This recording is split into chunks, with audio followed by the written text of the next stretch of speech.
Hello Blitz fans of all ages, it's me, Plumcastle, here with another video. In a previous video of mine, I was talking about my favorite tank to run in skirmish mode. Well, now I will be talking about my least favorite tank to run in the mode, specifically when grinding stock. So what is that tank? It is the Stir a Mill.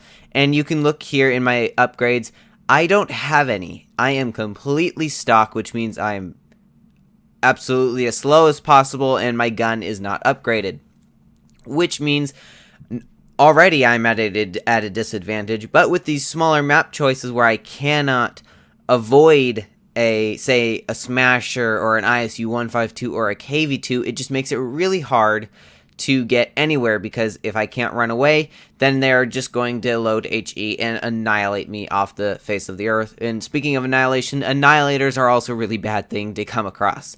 So let's go into some live gameplay here and I'll show you exactly what I mean. So here we are already loading into a game, which is nice. And on the other team we have an annihilator, a Lycan, and maybe the T25, but the annihilator and the Lycan are big problems. Now, in general, I think skirmish mode is interesting. My biggest, now, one thing I want to mention is it's not the tank's fault that I don't like it in skirmish.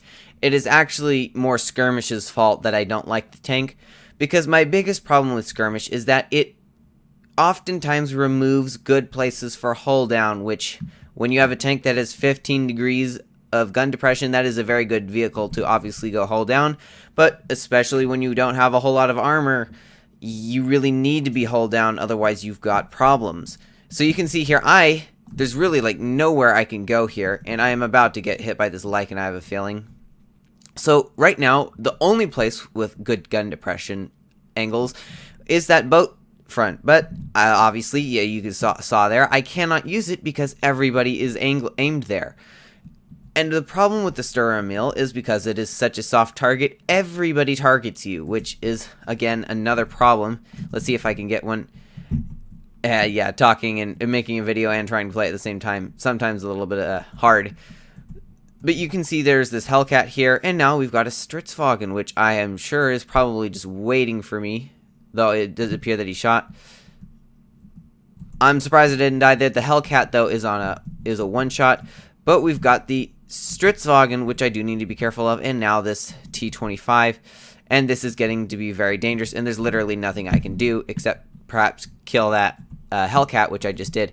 Now we've got the Annihilator coming behind us, and I know I am in a very, very bad position, but there is no good hold down opportunity, so I am just trying to avoid the T25 in particular. I could afford a shot. Well, actually, I couldn't afford it, but I could take a shot. Got very lucky there with the Annihilator missing. But then there was the T25, and I was the last person on the team. And you can see already. Now, a part of it is also the teams. I mean, when you're playing in skirmish mode, everyone's just trying to have fun and go all out there. You can see we had 2 people with 0 on our team.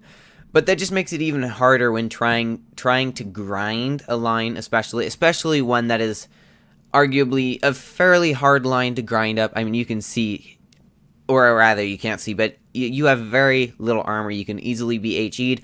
I am stock, so I'm very slow, and my gun is mediocre. The only thing really going for the Stir a Mill right now is its gun depression, which I can hardly use because most of the maps have taken out all the hilly terrain, which is what you would use for gun depression. Now, I am a little bit more fortunate this time. I do have right in front of me a very good hill to try to use my gun depression on.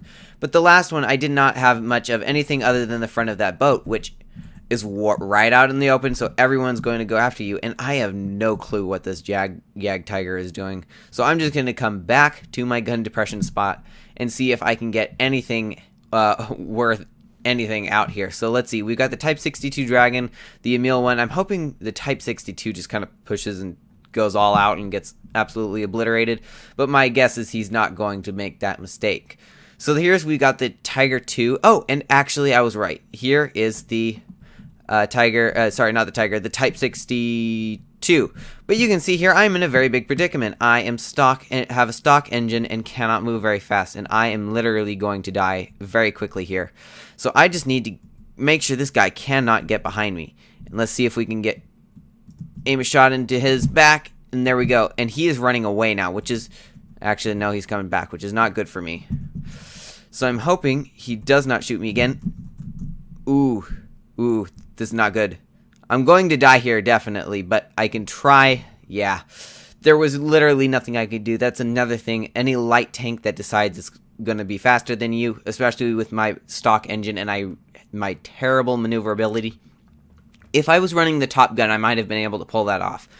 But it's the stock Sturra that is so hard to deal with in this particular mode because everyone targets you. Oftentimes they are driving a tank with a very big gun. For example, you've got your KV-2s, you've got your Smashers, you've got your SU-152s, your ISU-152s, and even the RHM, which all of these are very giant guns with a lot of HE damage potential, which makes it so that everybody is going to be targeting you, especially since you literally have nowhere to run. And it wouldn't be so bad, I don't think, if you actually could use your gun depression. But this map you could use your gun depression on, but I would say about half the maps in skirmish mode have a lack of hilly terrain that you can actually use your gun depression to your advantage. So it just means you're a soft target that can't go anywhere and is literally sitting out in the open almost 100% of the time, which is just very hard to do when you are in such a low armored tank. That was just my personal opinion on the Sturra. You guys may have a different opinion for what is the worst tank, so just go ahead. If you do have a different opinion than mine, let me know down in the comments below. And I hope to see you all soon.